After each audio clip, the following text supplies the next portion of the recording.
Begin transmission. Hello, everybody. It is Chris, aka Starrapter, joined by Ben for Outer Rim Transmission. This is episode 101 on the docket for tonight. We're talking to Mandalorian season 3, episode 4. We're halfway through season 3 at this point. We're also going to be talking about the Bad Batch's penultimate season 2 episode called, what is it called again? Oh my gosh. That's one way to start the show. I don't even know the name of the episode. Okay, I can tell you It's that the right newest now. episode. It is called Tipping Point. There you go, everybody. We're flying by the seat of our pants here on the Outer Rim Transmission podcast. No notes, just flying into it. And much more. Jedi, Survivor, and other video game content. And some movie updates as well. It's going to be a packed show tonight, so we're going to just dive right into it. But first, we're going to talk about our week in Star Wars. I have just a random, really easy, quick one. I ran into a guy named Han today, so that was fun. I should have been like, hey, like Han Solo, but I didn't go that far. So I don't know if anybody in the chat or Ben, if you've ran into somebody named Dak or Dash or anything like that, like a Star Warsy name in the real world where you're like, huh? You know. But yeah, I thought that was funny. You have, my name Ben Kenobi, but I have met one when I was in college. I met a Leia actually, and it was spelled the exact same way, so that was pretty cool. But that was the only instance I've never run into a Han. I've ran into a Leia, and then my younger cousin, he went to school with somebody named Anakin actually, and Whoa, that was pretty cool. What? Mm-hmm. Like, and there's like no other way they could have had another inspiration for that name. Like that is. There's never here's been the thing anything too. It else. wasn't like one of those weird spellings like where they changed letters. It was spelled exactly like the Star Wars version, and I was like, okay, because the kid would have been, he's probably like 20 years old, so the parents are probably close to 40 or so. So like I'm sure they watched the prequels. Yeah, it's just you don't come up with that name out of thin air, not being a Star Wars fan. That's for sure. Oh no, definitely not. What about you? Have any noteworthy Star Wars things that happened to you in the last 7 days' time? Yeah, I actually I bought Star Wars Battlefront 1 on digital on the Xbox store this week. It was only $10. So I was playing through that and it's just so good. Like the campaign is excellent. It's cool because you can do like the campaign like the prequel era or the original trilogy era, and it's cool because for like the prequel era one you can choose like droids or clone side to be on, so like the droids or like the good guys side to be on basically. When you play as the droids initially, like you do the invasion of Naboo and like you're literally your objective from Palpatine is wipe out all the Gungans, and you just go part of the map to part of the map to part of the map, just like taking out the Gungans and like slowly working your way toward like Theed and everything. So it's really cool. So I played through that campaign and everything, and it's a lot of fun. Like, and it's definitely even though it's almost a 20-year-old game now, it's so much fun because it's actually hard, because a lot of games nowadays, I feel like, it could be nostalgia or something, but I think a lot of games nowadays to a degree are not as difficult to an extent. So like I had the setting on Battlefront 1 set to hard, and I was getting killed like left and right. And then like when we were on certain levels, when like the Republic, I guess the Republic side of things, when they would get like Obi-Wan or Anakin or Mace Windu, those guys were like unstoppable. So I was just like running from them on the map, because you couldn't on Battlefront 1 you couldn't kill the heroes actually, like Mace Windu or Count Dooku, like they couldn't die literally. So it was hard, but yeah, I played through that, so that was a lot of fun. Hell yeah. I've been thinking about going to Republic Commando ever since Scorch was made canon. I said, okay, well, a version of that story is probably going to be brought up at some point, or at least I can head canon it now, saying it will be canon, so I have more drive to replay the game, because I did play that game way back when. I have it on the Switch. I'm going to be going to Celebration, a lot of trains, a lot of planes, so I think that'll be the time where I'll be able to literally sit down, have nothing else to do but play Republic Commando. Or as we'll talk about later in the show, maybe some other first-person Star Wars games that came out about 20 years ago. I might have more of an itch to play those, based off what we've been hearing in the news lately. So, yeah, I mean, Battlefront 1 is not a game I can really say I played a whole lot of. I think I never even owned the Yep. game. That's why like people are so dead set. I know Ben, you're like, oh yeah, like nothing can compare. I can't really compare it because I just never really got into it as much as the other people because I just Yeah. never owned the game, you know?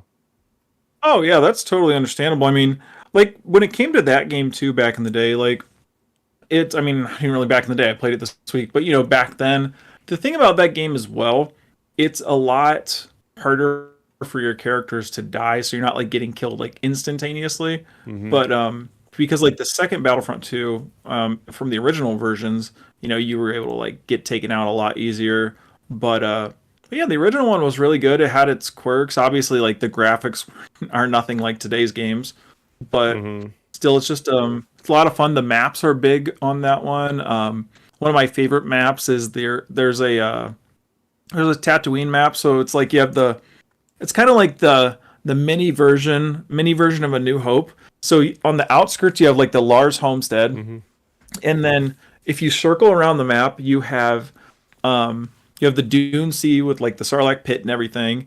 And then if you circle around the map a little more, you have the Jawa sandcrawler wit, and then like outside the map is where an X-wing or a TIE fighter can be depending on what side you're on. So Oh, it's that's it's pretty interesting. cool. Yeah, yeah.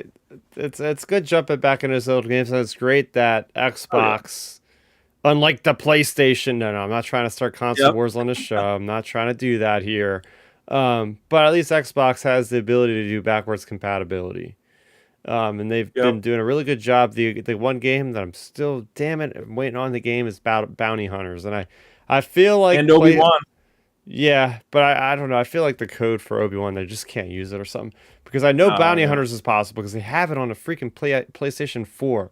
So come on, Xbox, like get the rights for it or whatever you have to do to backwards compatibility that game. Even though they said they were basically done with that whole thing. They've done every game they possibly can with that apparently.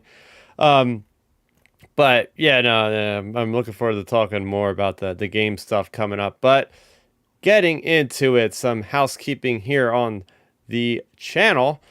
We do have this available to download in any podcast streaming app of your choice there. So you search Outer Rim Transmission. The new episodes go up on Mondays. As for being part of the live show, we go live every Friday from 9 o'clock Eastern to about 10:30, 11 o'clock or so. We'd love for you guys to join in on the conversation as we have a lively discussion every week here on the channel. As far as my presence at Star Wars Celebration, I will be there, as this screenshot has us seeing here. The bounty hunters, smugglers, and gangsters, the scum and villainy through the years. I will be moderating this panel with Ethan Sachs, writer of the Bounty Hunter comics, with Adam Christopher, author of Shadow of the Sith, with Dominic Jones, and with Kieran Duggan from the Star Wars Underworld Podcast Network, and with Matt from Panther Tracks. We're going to be talking about all the characters of the Star Wars Underworld, the places, the technology, the just timeline, and everything else there on Saturday, April 8th, 6 p.m. British time, over there on the fan stage. So as you see here, if you're in the area, if you're going to be at Star Wars Celebration, that's exactly where we're going to be on the fan stage. Apparently, it's going to seat up to 600 people. So there you go. Tell other people I want to pack that thing. I want to have a packed house, 600 people on the stage. This should be very interesting to say the least, because it's my first time moderating. So hopefully, these 101 episodes of this podcast have prepared me at least to a certain level of what I might be going through. But it's going to be a fun time. Oh yeah, I'm excited. I'm excited for you. It's awesome that you're gonna like get to do that, and it'll be a nice time like interacting with whoever's there, and then of course your other panelists. It'll be a really good time. Oh yeah, oh yeah. So I know a lot of people that I were gonna go there. They kind of dipped out. I don't blame them. London, especially for the U.S., the pound is definitely a little bit more expensive. Things are more expensive over there for us, so it's not a trip to take lightly. I might be a bit irresponsible for going on this trip because I have a budget, but I'm also gonna not scrounge too much if I can't help it because it's just vacation. So I will be there from Friday through Monday, the entire convention. So if you see me around, I might have a sticker or a pin to throw your way. So go say hi, and we'll have a good time there in London. All right, getting into the big story, we got a little bit of a scandal going on. It's like every couple days we get a new update from Jeff Snyder, an inside source. He has inside sources all over the place telling him what's going on at Lucasfilm, considering or specifically the movies. And we had learned a while ago. It seems like a while ago, but it's all been pretty recent. But with the amount of news coming out, it's just like, okay, that was already like 2 weeks ago, whatever. But Damon Lindelof was supposedly writing or was writing this upcoming Star Wars movie that's going to be announced at Celebration with another co-writer of his. They handed in their script in February, and then they walked. They just walked. Apparently, the director that was hired by Kathleen Kennedy, she hired this director without telling Lindelof and this other guy, and Lindelof is a higher up there as far as the writer hierarchy. He's been around. He's not some guy writing on some cable TV show. This guy's been around the block. So I think there's been a lot of scruffles going about that, maybe Kathleen Kennedy wasn't completely transparent with him. And I think in doing so, he just kind of said, screw this, and went off on his own. I'm speculating here. None of this is confirmed, but this is kind of what Jeff Snyder was talking about on the Hot Mic podcast with John Rook on that came out a couple days ago, so you could check that out. And then there's already another writer that's on board. This guy from the UK, Steve Knight. So and he had done a lot of work with Peaky Blinders. So people are thinking this show might be a little bit more Andor-like, or at least Jeff Snyder said it could be a little bit more Andor-like with the content that this guy is written for, a little bit more mature, different things like that. So there's a lot going on. Jeff Snyder also broke the news that we're not going to get one thing announced. We're not going to get two things announced. We're going to get three things announced like a celebration. And I said this on Twitter, man. I said, look, there's no way in heck they don't announce a Star Wars movie at Celebration, especially because they don't have another good opportunity to do that. This is a Star Wars fan panel. You're not, you can announce at D23, you can announce at Comic-Con in San Diego for all I care, but when you have this many uber Star Wars fans from across the world, and you're not going to have one in 2024, this is your shot. They got to do it now. And with Bob Iger in the chair, this guy's all about the movies. Whatever Bob Chapek was really trying to champion Disney Plus, we've seen what's been going on with Marvel. It's kind of been a little bit of a burnout for a lot of visual effects artists, and it just seems like not everybody thinks that the Marvel stuff is as consequential as they made it up to be, because it's too hard to keep up with like 17 things in 2 years. I'm not even exaggerating. It's literally been like 17 things in 2 years you had to watch. So I think Bob Iger said, look, you got to really put out a movie in 2025. And there's even been a report saying if she doesn't deliver by 2025, she's out. And as much as Star Wars has been great with Mandalorian, with Andor, with Obi-Wan, everything has been doing great for their views and everything like that. Viewer counts. Star Wars has been movies, and it's been obvious now. I think that, since there hasn't been movies, it's not been as hyped as it was, let's say, from 2015 to 2019 when the movies were constantly coming out. So, yeah, this is a little bit of a dire strait for Star Wars. I'm happy to hear that they have 3 movies. I hope at least one of them goes through. At least that improves our chances. There's not one, there's not two, there's 3 possible. So at least if 2 of them don't make it, we should at least get one of those movies in the next 2 years. But anyway, there's a lot of updates on all of this material. I know, Ben, you've been following a lot of this. What are your thoughts? Man, another day, another Star Wars dramatic story. There's always something going on. Mm-hmm. There's a lot of things to address here. So, for starters, I think so I think we've seen like kind of like a pattern of like different creatives not working the best with Lucasfilm, whether it be Kathy, whether it be the other people in the story group, whether it be whoever that's higher up there. We've seen other creatives leave, so it's not like this is like a major shocking event to happen. It's good though that this happened back in, it sounds like early February, so it's happened, close to 6 weeks ago probably. So basically, Stephen Knight's been working on the movie, on writing the movie since. So that's a big positive right there. Interesting thing though, I saw that got pointed out today by Bespin Bulletin. A lot of our people may know. Bespin pointed out, the thing is, Stephen Knight is also right now working on a Vertigo and Alfred Hitchcock remake, and potentially with Robert Downey Jr. casted in it. And Bespin was kind of speculating he wouldn't be surprised if, by the time we get to Celebration, it's not, Stephen Knight isn't the final writer on the film. So that's something to keep in mind. He might be just the writer picking up the ball, carrying it forward in the short term right now. So that's something just to throw out there as a possibility. So we're not in shock and all in a few weeks if they make a different announcement. So that's a possibility. And then the fact that we have potentially 3 movies coming into play, that's going to be very nice, just because I've said it since day one. Okay, Mandalorian's awesome. All of these Star Wars shows are awesome. Even the ones that I've critiqued, it's great having Star Wars on TV, but to me, Star Wars is a theater thing. Like, it needs to be in the movie theater. Like, to me, there's no reason it shouldn't have been in the theaters in the past 6 years. So, or 5 or 4 years, it'll be 6 years by the time the movie comes out in 2025. So, that's something to keep in mind. And yeah, I just think it's an interesting situation they're in.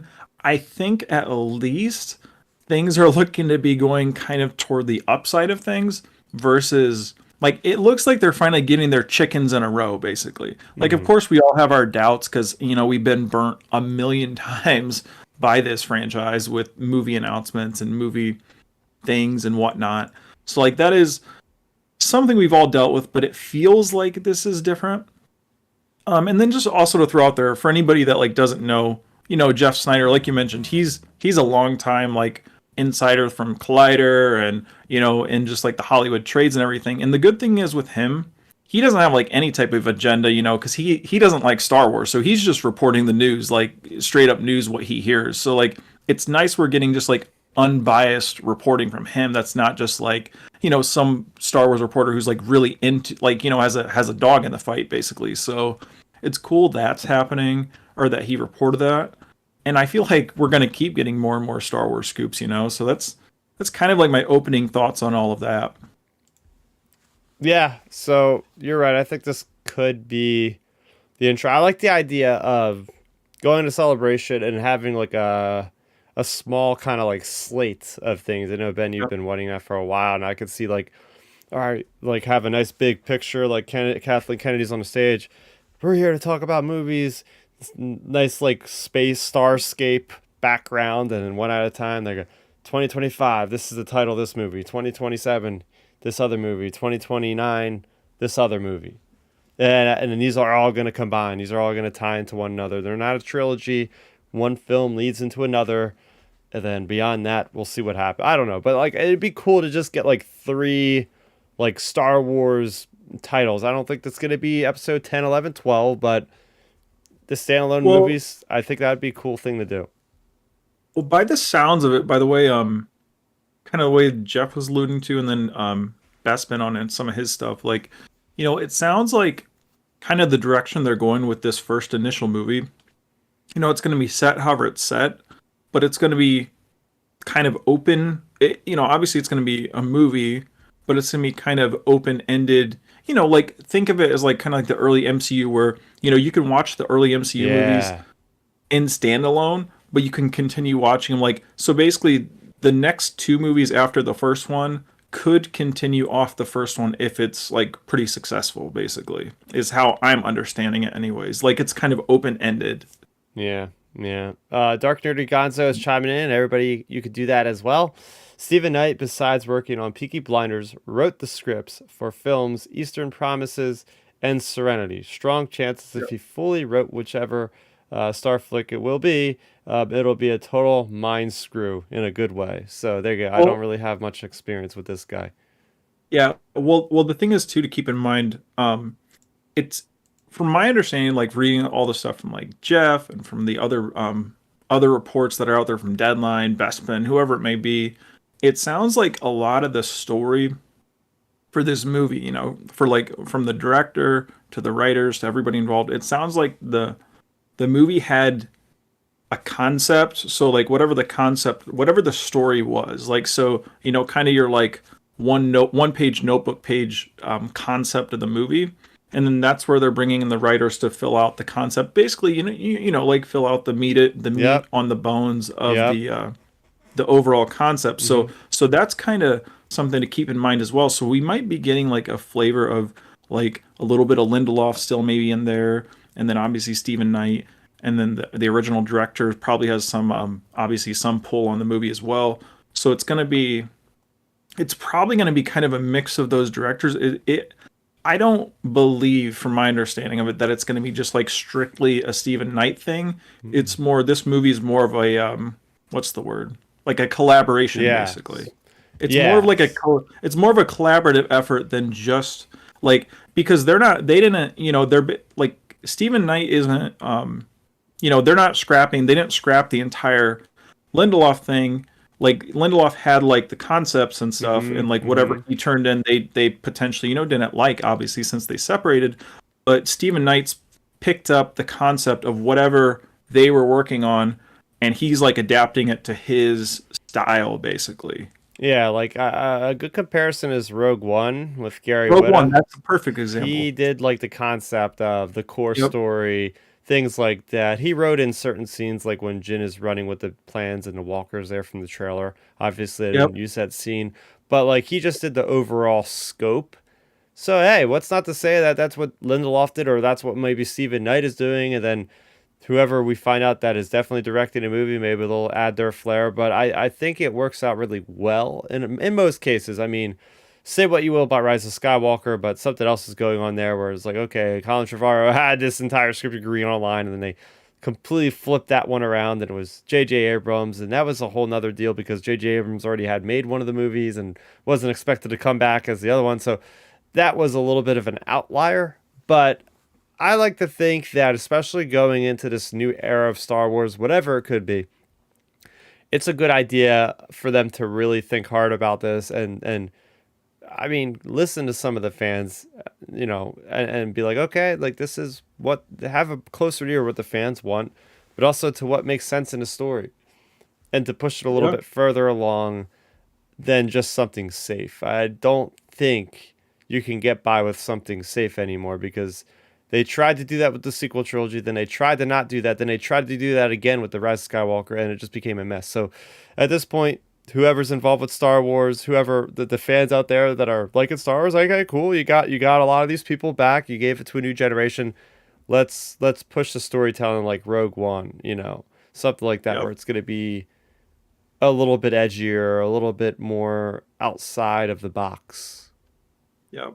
I think I think as well. I think it's like a 99%.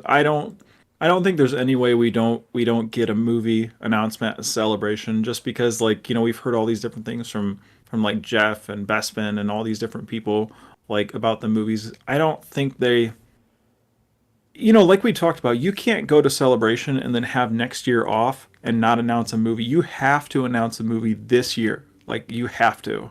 And then I know from some of the other Star Wars like insiders and stuff out there, like they heard it's pretty much like, they heard like it's hell or high water. Like the movie has to be produced by 2025, like no questions asked. So I think we're for sure gonna get at least one. And then the other two, it's gonna be interesting to see. So um, I feel like they're gonna have to put the movies kind of in roughly the same era just to make sense, or just to do that idea of like potentially bouncing off the success of the first one. So yeah, it's gonna be really cool just seeing how they end up doing all of this, and then Hmm. also how they end up announcing things, because are they going to be super cagey about it and not like announce certain aspects, like, because is it going to be like, oh yeah guys, we have a surprise Star Wars movie coming in 2025, like be super vague and not even give us a title, not even give us anything Mm. whatsoever? Or is it going to actually be a title, actually be, at least a concept, just something for the fans to talk about? That's what I'm very interested to see. Oh man, yeah, they gotta give us a little blurb. Okay, this is this title. All right, just give us a quick blurb. Like I think they did a great job in the lead up to the Force Awakens with the promotion where they're like, "This is Rey. She's a scavenger on the planet of Jakku. That was, an imperial wasteland of ships from this battle." Like they don't have to go crazy. Obviously, they haven't shot anything. Hell, I mean, maybe they have some concept art they could even show us. Okay, this is our vision. This is what our theme, our feel of the movie will be. Say a couple lines, and then we're following that up in 2077 with this movie. So, you know, I don't want to speculate too much more on this because, like, literally, this is Yeah. happening in like 2 weeks. So, Oh, you well, yeah, know, we're this. I mean, we're 2 weeks away. We still have quite a while to go until they start filming even for it, because filming won't even be until next, probably a year from now, probably like next February, March, for it most likely. So we got at least a year until it starts filming even.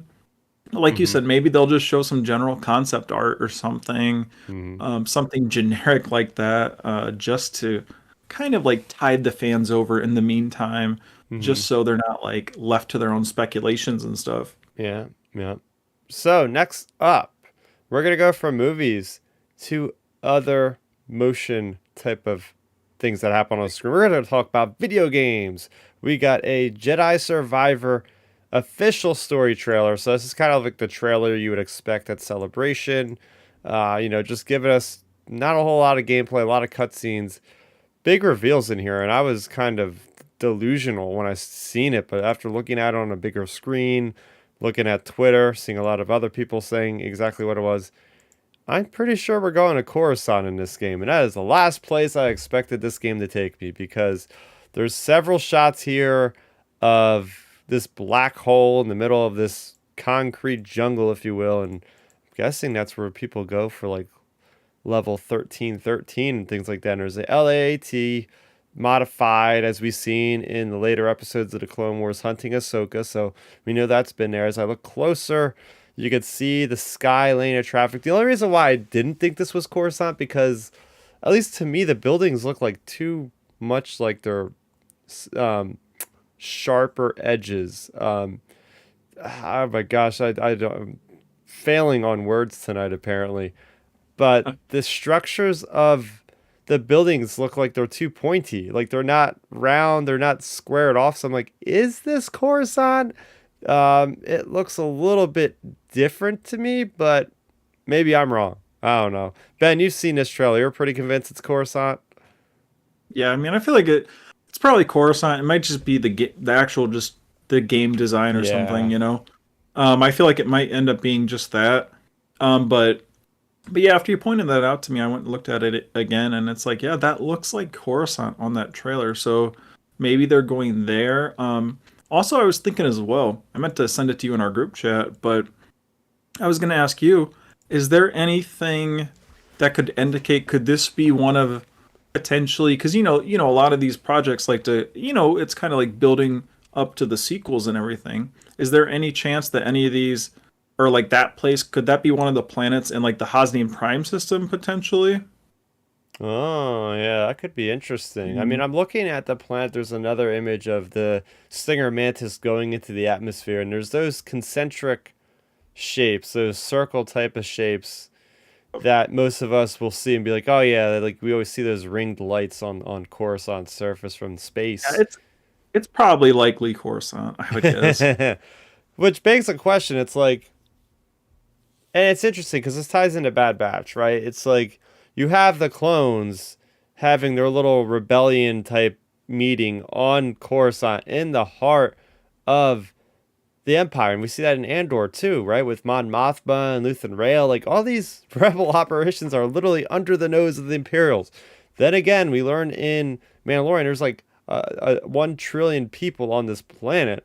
So there's no way they could find you, but at least when you're close enough to the planet, you can maybe find out what the enemies are doing because you're right there and you can maybe tap into their surveillance and figure out where the troop movements are, or maybe they're trying to figure out where the other Jedi are and they're trying to, I don't know, get information that way. But I was one of my biggest requests for this sequel, and so far it looks like they've answered every request I have, which is funny because I never like literally typed it out to Respawn. I was just thinking this stuff out loud all the time. But apparently I wasn't the only one thinking of it. They needed to have some kind of urban cityscape to like fight in, and obviously in this trailer we're seeing the return of the Inquisitor troopers there, the Purge troopers, and it's definitely looking like he's fighting on Coruscant with his single lightsaber. So that's pretty cool. I'm very curious to see how they fill out these cityscapes. Are there going to be, NPC characters just like kind of walking around and you're just in plain sight? Like, how big is this area? What part of Coruscant are you in? Are you going to be in the lower levels? Maybe you'll see like a Boba Fett cameo, which would be freaking awesome. 1313 tie-in, maybe. I don't know, but yeah, I'm just excited to see the change of an environment. But there's a lot of other things in here as well. We got the confirmation, and I mean, this was definitely confirmed because it was on StarWars.com, that this bad guy in the game is actually from the High Republic. So for me, I am super jazzed by that because just the dialogue alone gets me excited. How he's like, oh, the Empire, like you're a Jedi and you let the Empire come into this. Like, what the heck? Like, how did you guys fail this bad to end up having a gigantic empire just take over the galaxy and get people's freedom away from them, you know? Oh yeah. Well, like the thing is as well, it's just it's definitely like interesting, seeing it from that angle. And then like my thing I think too, I don't know, there's just so much to take away from this trailer, honestly. And then, it really got me thinking, like you said, they confirmed that that character was from the High Republic. So, like I was kind of speculating months ago, was do you think Survivor means like is Survivor that character and not Cal? Like that's what I wonder. Oh, You know that what I'm is a saying? good Because point. Survivor, because we just assume it's Cal, but my thing is, could it be that character? Could it be him? It could be a double meeting. Yeah, it Mm-hmm. could be a double meaning. It could like I like what Star Wars is doing lately because they did that with the last episode of The Mandalorian, the convert. Like Yep. obviously like The Pershing Foundling. converted to the Republic and then Bo-Katan converted to the Children of the Watch. So there's Yep. been a lot of that going on in Star Wars. I would love to see that. I just Yeah. like the philosophical discussion going on in this game. And I have the exact line pulled up as I'm watching the trailer again, of course. How could you let the galaxy fall to this unworthy machine of an empire? As he throws the helmet of a stormtrooper in disdain at the feet of Cal Kestis. It's like, oh my gosh, this is beautiful.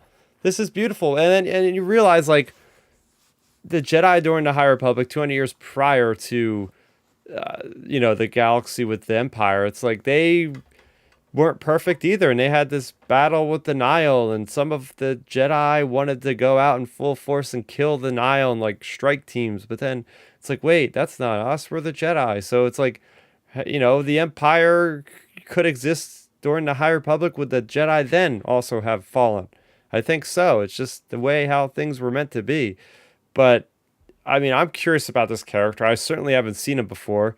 It'd be cool. Maybe he'll be like introduced in phase 3 of the High Republic after we have played through the game. We'll know like, okay, where he is. We know the High Republic is a large era. It doesn't just deal with the books we've been reading, which only take place like over probably a 3 or 4 year period for the most part with phase 1 and phase 3, but it spans like from 500 years prior to the Battle of Yavin up to 100 years prior to that. So it's like it's a good like 300 to 400 year gap. So I mean, and then the Acolyte is also going to deal in that. Maybe we'll see this guy in the Acolyte. Maybe they're gonna. I would like to see.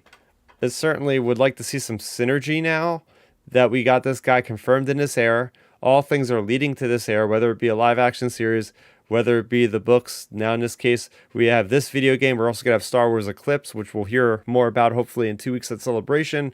So there's a lot of different things that are really going full fledged in this, but it's really cool from, again, a philosophical standpoint of what an empire stands for at what era of the galaxy, and why the Jedi, which are keepers of the peace, could let something like this happen.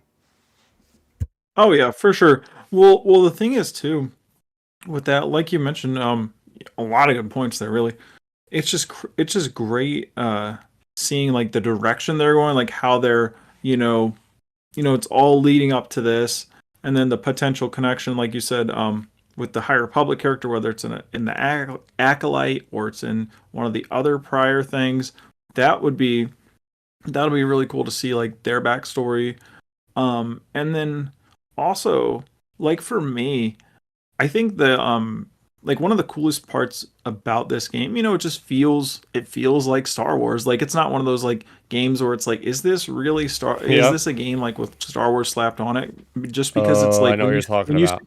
you know what I'm saying? Because like when you see the Battlefront too. trailer, what, what do you say? I said Battlefront. It was like Yeah, 2015. yeah, I say It was just Battlefront's 2015. Battlefield Yeah, with a Battlefront skin. yep, that's exactly what I'm referencing. But you have stuff like that, and then when you go and watch like the trailers for this, it's like this is Star Wars.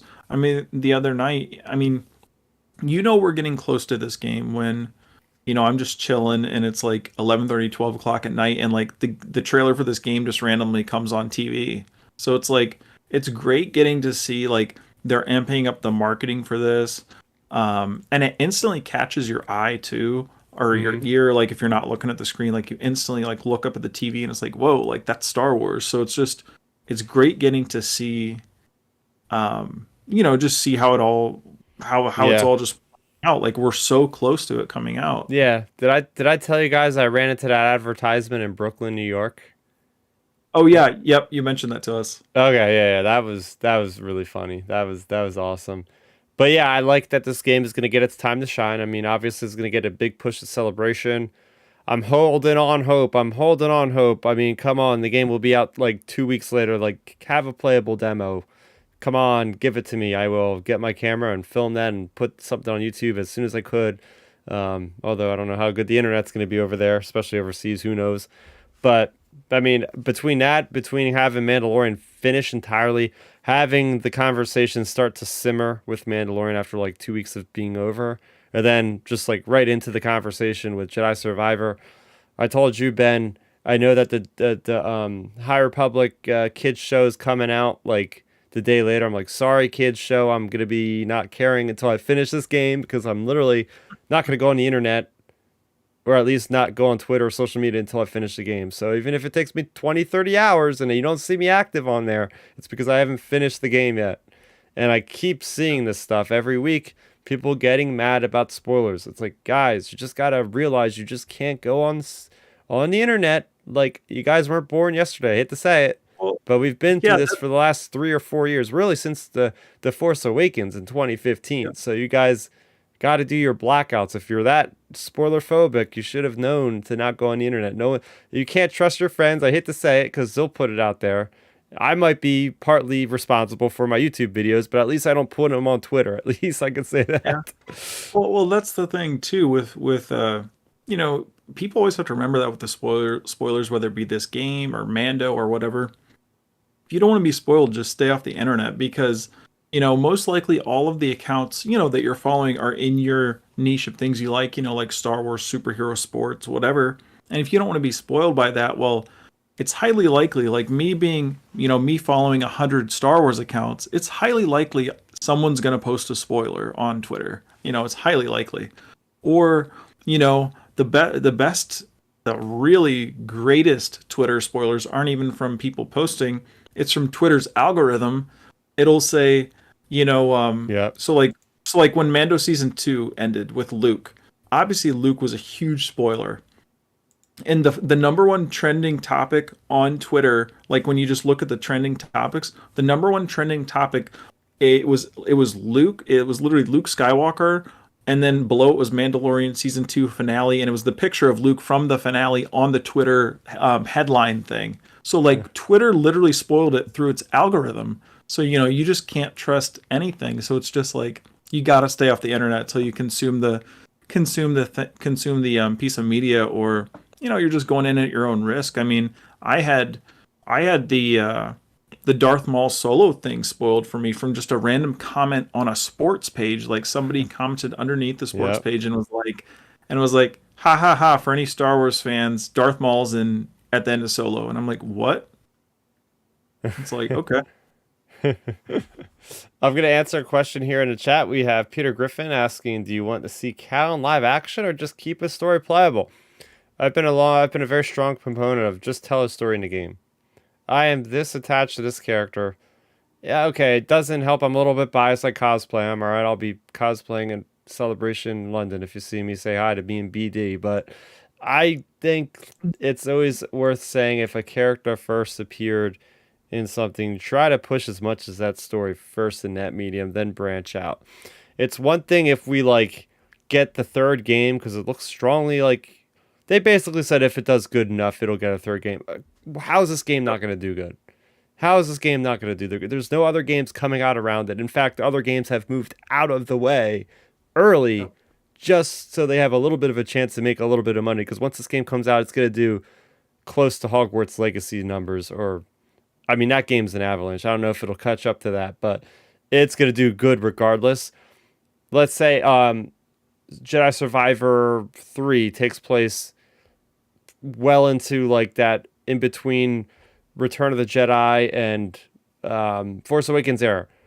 Okay, they can go back in time and bring him to like Andor season 2 because at that point we already like know that he survived and whatnot after that. But I would Yeah. not want to see a story with him like after the events of what would happen in 3 because I would just take away my like the intensity of it all. Like, oh yeah, he's clearly gonna live. So what's the intensity here? What's the Yeah. suspense? There isn't any anymore. So Yeah, that's always the that's the tricky way. part. Yeah, Like for me, I think basically you wrap up the video game stuff first. However many games you want to make, three, four, whatever. Um, do your I would say nail all the video game stuff, and then you can figure out exactly where you want to put him. And the perfect thing too right now with this franchise is Cameron Monaghan's like the perfect age. Like he'll be able to play Cal aged up or aged down a little bit because he looks really young. So he's the perfect age. Like me, just like being like the greedy fan I am, I would love to see him in live action because I started loving that actor back in the day when he was the Joker on Gotham. So like I've been following him since like probably 2013. So it's just cool seeing him being like a really big Star Wars character. I would love to see him play it on I don't know, the big screen or even the Disney Plus screen. I mean, heck, even if we would get like a 6 episode exclusive series about him, like I don't know, just doing something, it'd be interesting to see it played out. But yeah, like you said, you gotta get the video game stuff taken care of first, or move the game so far ahead that you can just put in something in between. hell yeah, hell yeah. So that's not all with the games. That's not all on the games front. We have an update which is officially from the page of Respawn. There we go, another Respawn game. I mean, they don't do any wrong. That studio is on a roll. They have updated their FPS. Remember, they're working on a single player FPS. And I'll read exactly straight from the source. This one is okay. I'm reading it continuously here. Okay, here we go. They have like a job prospect something on LinkedIn out there. It says offering prospective hires an insight into the Star Wars FPS. Okay, and quote unquote. Inspired by classic titles like Dark Forces and Jedi Knight Dark Forces 2, our story driven single player game is being developed from the ground up, leveraging the power of Unreal Engine 5. Like, there's two big things I want to talk about there. The first is the first area there of Dark Forces and Jedi Knight Dark Forces 2. So, these are classic games. I've played through Dark Forces so many times. I still haven't beaten a game, but I go back to this game every once in a while because I do have it on Steam, along with Jedi Knight Dark Forces 2. These are the Kyle Katarn franchise, right? This is where that guy comes from after the events of Return of the Jedi. There's stuff with Boba Fett and different things in there, and it's like the first level of the game. You steal the plans for the first Death Star, and it's cool. This is like going back to the day of the LucasArts games and just having cool stories to tell back in those days that weren't just complete adaptations of the movies. These were telling their own stories in a way that made them unique because they were in a medium that was new at the time, where it was like this 3D type of storytelling that the players could be a part of. And it was very much akin to like Doom, right? So you had like those kind of flashy colors, little puzzle solving, a little Metroidvania action where you get a key card, you have to go back to the beginning level, unlock a different door, yada yada yada. And then these games eventually became one of my favorite games. In the third game, you had Jedi Knight 2, Jedi Outcast, classic game. You're going all over the galaxy. You meet Luke Skywalker. The first half, not even the first half, like the first two or three levels, if it's an FPS, you're using, just ranged weapons, blasters and whatnot. And then the game, you find Luke Skywalker at the Jedi Academy on Yavin Base. And next thing you know, it's a third-person action adventure where you're wielding a lightsaber, going after Sith cultist people on Bespin and Cloud City. Like that game just was awesome. That's where I first see a Dark Trooper, and my obsession with the Dark Trooper began from that game going forward. So I was so excited seeing them in the season 2 Mandalorian finale because I instantly thought of Jedi Outcast because of that. So I'm just happy, Ben, that we get a chance to, pay homage to the games. And I know you've been a strong proponent for let's just bring back LucasArts. And well, the good thing is a lot of these developers respect what have come before, and they are basically doing that. They're not called LucasArts, but I like the idea that Lucasfilm Games has given the keys to the kingdom for certain developers that they think will match the tone of the stories they want to tell. Yep. Yeah, I really liking how they're doing things with that. Excuse me. Yeah, I'm really liking how they're doing things with the gaming side of things. Like you said, they're paying homage to the older games, whether it be these Jedi Knight games and even the other games really. I mean, heck, look at in Star Wars Lego that came out.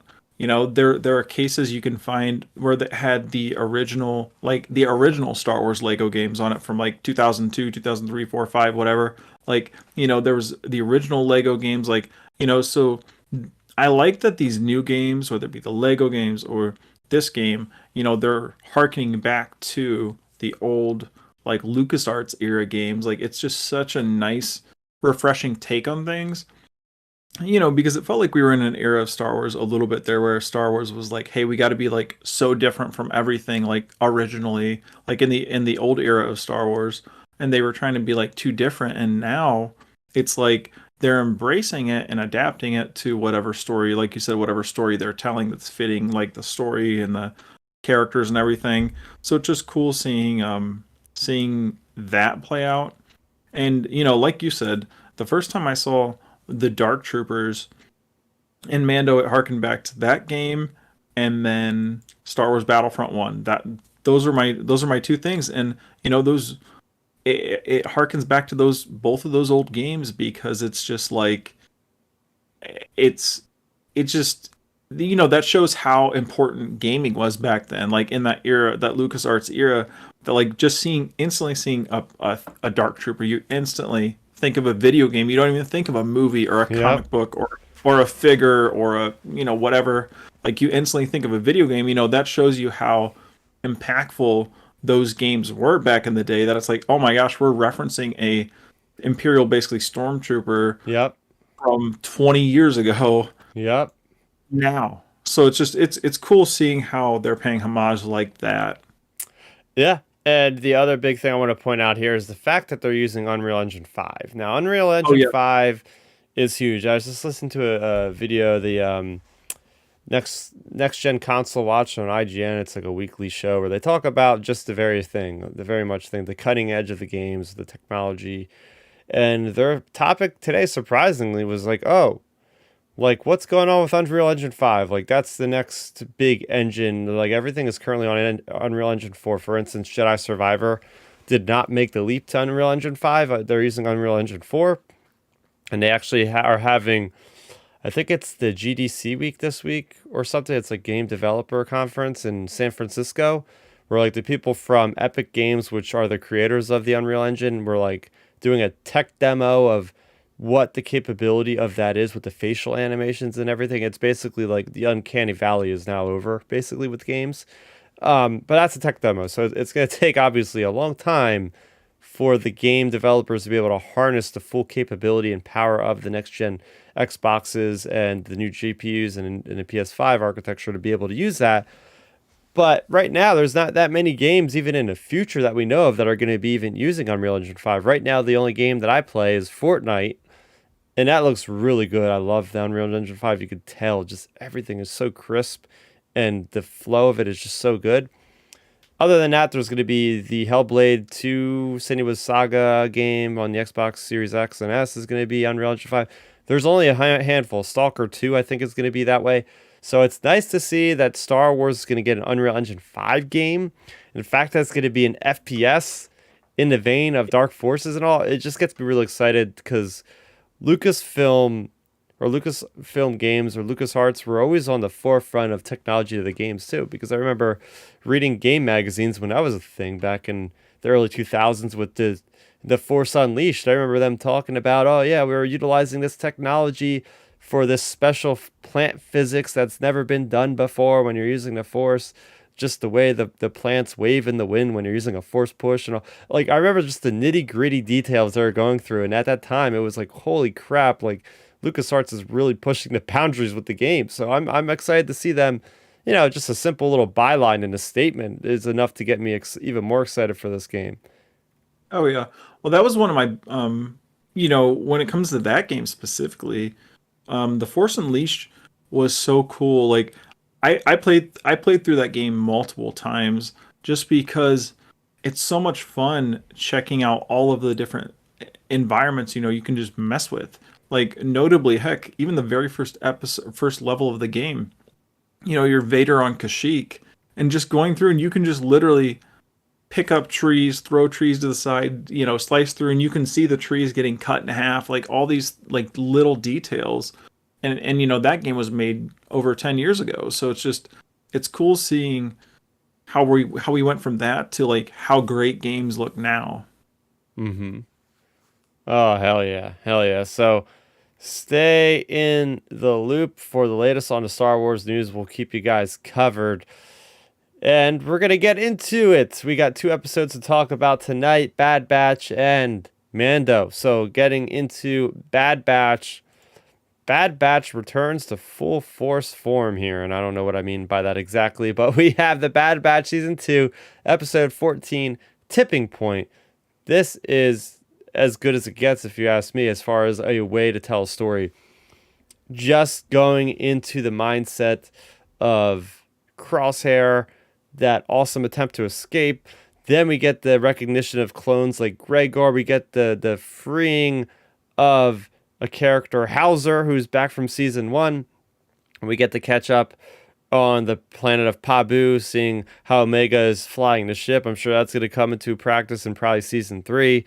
And just the reaction of the clones figuring out what exactly the intel that was retrieved from that ship was. So there's a lot of intrigue in this episode. It felt like a step up from a lot of the other episodes because there's a lot more suspense. There's a lot more tension. They mentioned Balmora in canon for the first time. Real deep cut for the Old Republic players like myself that have been playing that game for 10 years. So awesome. It wasn't just mentioned, it was seen, but that's just a real tiny detail. But anyway, I really like this episode. I can't wait to dive into it. What'd you think about this one, Ben? Yeah, I thought it was one of the better ones of this season so far. I mean, I think there were so many aspects of it. Like you said, the tension, the different like character moments between all the characters really. Of course, as we say every week, like even the episodes that we're not big fans of, like the visuals and the audios, like the different sound effects, like that stuff is always on point. So like it's great, like seeing that like continue and like look like I feel like it almost like looks better almost as the show goes on, like for certain scenes and sequences, like that's always nice. Um, and then yeah, just seeing some of the stakes really for like Crosshair, for example, him dealing with that stuff with the doctor, like it was a nice it was a nice good blend of an episode between dealing with like Crosshair and then Omega and the group. Like I really, really enjoyed this episode. Honestly, like there wasn't much about it I didn't like. Yeah. So that's always a good thing, like Hmm. because with Bad Batch, it's like you like 5 minutes of it, and then the other 20 minutes is like, okay, what's going on here? So it's really nice that we're getting episodes that we can enjoy because I could just go and turn that episode on right now and just let it play like just fine, where it's not a hindrance to watch, for example. Yeah, I liked how much this was a globe-trotting episode, and we get the stuff on Balmora with the troops leaving. We get that little cool space sequence. First of all, I love that ship. I love the fact that we're getting new ships introduced in Star Wars still to this day. I mean, that's kind of a ridiculous thing to say, but I feel like sometimes in animation they kind of use the same ship designs over and over, and they even translate to Pretty Rebels cool too. model It's like, sometimes. oh my gosh, like how many times have they used that speeder that looks like it's something from Star Tours before? Like that's like the same design where they don't have any ideas. It's like, let's just throw that thing in there. The fact that this was a type of infiltration on that Gazanti class cruiser, I'm pretty sure that they infiltrated on, that was something I've never seen before, where it was like, okay, the tactics were like there was like a little modular part of the ship that released and it's able to cut in, and then they're able to get the regular like the majority of that ship to go underneath, create a diversion, throwing grenades. Like it was a really thrilling sequence that was really cool. And it was a nice like little strike team antics of, all right, we're going in, we know exactly what we got to do. And they freed Gregor, and Gregor was already there. And that was another. I meant to go back, but Gregor was freed in a prior episode in season one, right? Because it was was he on Tantus? Was he on Yeah. Mount Tantus with the hounds? Because they mentioned the hounds in this episode, like, oh, you won't get away with the hounds. But then I remember there was the hounds with him running away in a forest. No, he didn't. We weren't on. We didn't go to Mount Tantus in season one, I don't think, until the very last episode. So I don't remember where he was at though. It was that one. It was the forest episode with Scorch though. He was on Oh, because remember that was the one with Scorch where we were all like, "Is it Scorch? Is it not Scorch?" It was like it was probably like the 10th, 11th, 12th episode somewhere in that region. It that's was like right. It was like three-quarters of the way through. It was that one though, where you were dealing with, we were deciding if it was Scorch or not. It was that episode where it was him with the hounds and all that. That's right. Okay. Yeah, but I loved getting our first full glimpse of the clones going on a mission specifically to rescue more of them. I thought that was brilliant, and that's the stuff I've been wanting to see earlier in the season. I think as we look back at season two, we're gonna realize, at least I realize, like, yeah, the episodes they could have been structured in a format that would have worked. We were talking about this off the air about, hey, maybe they could have had a certain episode here to break things up a little bit for the pace of the overall season. And it's like episodes like this where I'm like, oh man, I wish we had more episodes like this, like spread evenly throughout the season, because obviously this is the penultimate, the second to last episode, and there's so much good in here, and you really feel like, okay, the conclusion of the season is really coming soon because there's so much like build up that is getting to that boiling point at this point. Oh yeah, for sure. Well, that's the thing too with this. Like you said, I wish we would have had. Don't get me wrong. Some people may enjoy some of the more like fluffy episodes that we didn't enjoy, but I wish we would have had more of these type of episodes because honestly, if we would have had these type of episodes like more spread out throughout this whole season, um, I think this season would have been excellent overall because we've had so many good moments. Like, we had the Palpatine stuff, we Mm-hmm. had the Commander Cody stuff with the planet with the Imperial governor. We had all of these different things. Now this episode, the crosshair episode a couple weeks ago, like we've had these different moments. If we had just maybe like two or three more of these type of episodes, this season would have been excellent. For sure. So yeah, as I said, it was cool getting Coruscant. I believe that was the same place as the Martell sisters. They hung out there, right? I believe that was the same place. Oh yeah, I that was Yeah. yeah.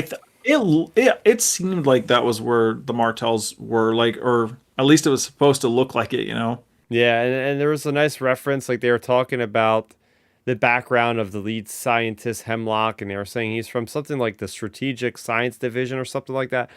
And that was during the Republic days, and I believe that was maybe the same program that director Orson Krennic was a part of, that Galen Erso was a part of in developing the Death Star. So like one of those like part of like that top secret like those projects and all. And the fact that we had that Imperial biting down on that like pseudo cyanide pill again, it was like So this show so goes places where I'm like, damn, again, we go from like an episode like last week where it's all sunshine and happiness, at least until a tsunami shows up. And then you have a guy just straight up offing himself because he's doing it for the Emperor. yeah, that's one of the best things that Mando introduced. Like that was such a good like good thing they threw in there that like inspired these shows to do that.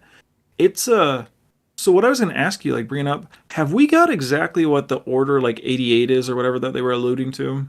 Wait, Order 88? Because that's what Which Peter one is it? Griffin just mentioned in the chat. I don't know. They mentioned Order 88 in this episode? I didn't catch that, I guess. Yeah, I thought they had mentioned it. Because I know Um, there's Order 99 for next week, and I know that's an ominous thing, or Plan 99. where I thought I heard Order 88 mentioned in this episode at least once, or it might have been earlier in the year. But I know other people. I saw other people talking about Order 88 this week as well. So that's why I was thinking, like after watching the episode, I was like, I thought I heard them mention Order 88, but I didn't know if I was like, just impressing on the episode or something. But I thought I heard them mention it, and I saw other people discussing it. But I don't know. Apparently, there's like an Order 88 that's potentially out there. So I don't know exactly what that's alluding to, but I know that's like a mystery thing that's out there too.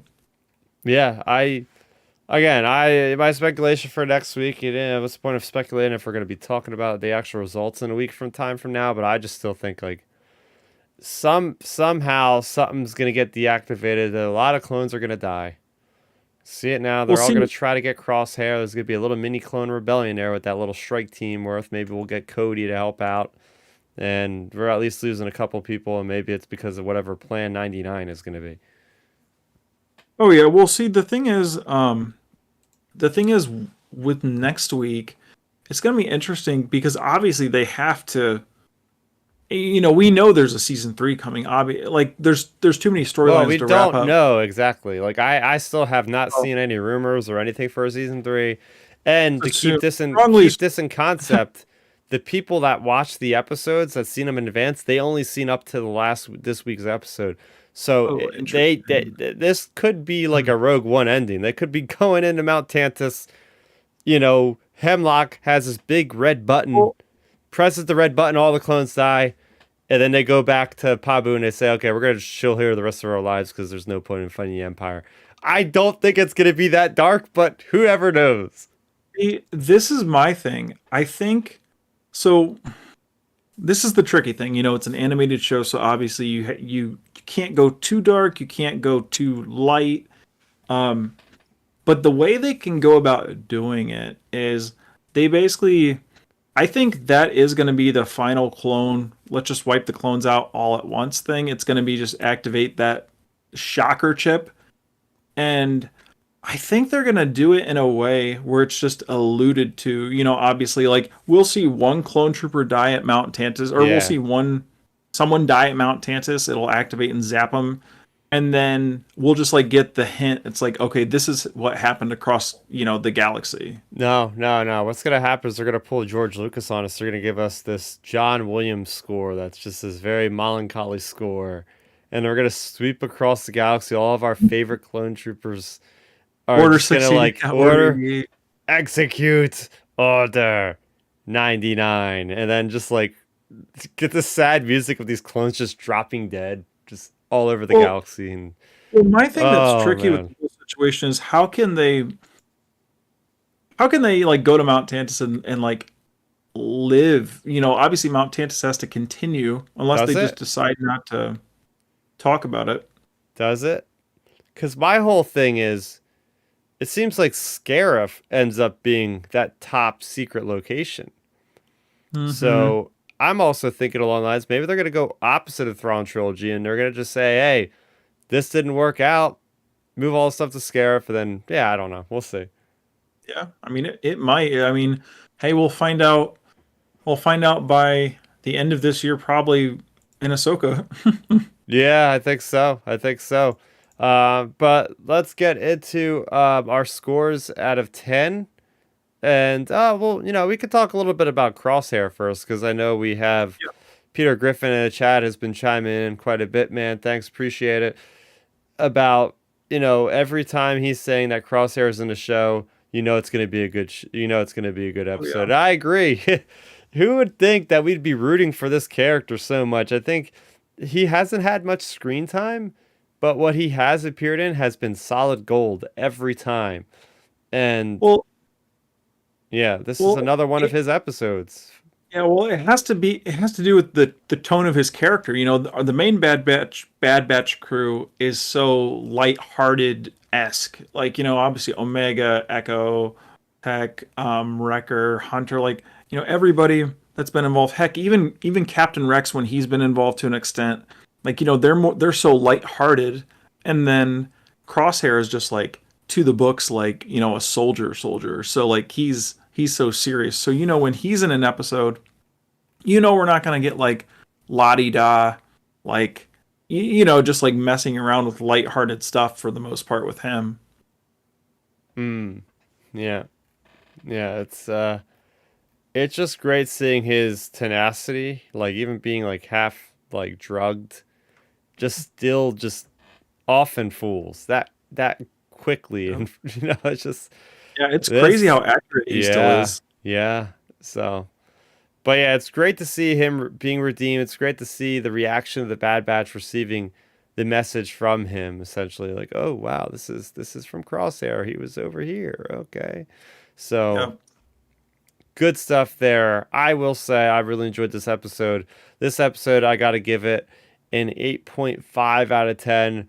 It has great character moments in here with Omega, still learning, still receiving knowledge from all of her fathers, I guess the Bad Batch dads there. And then you also have awesome adventure with Crosshair, and you have a greater story of the plot. We even have Tarkin mentioning something about, oh, you can't let these guys go free. You can't let them go free. But also, in fact, having this thing mentioned called the Summit.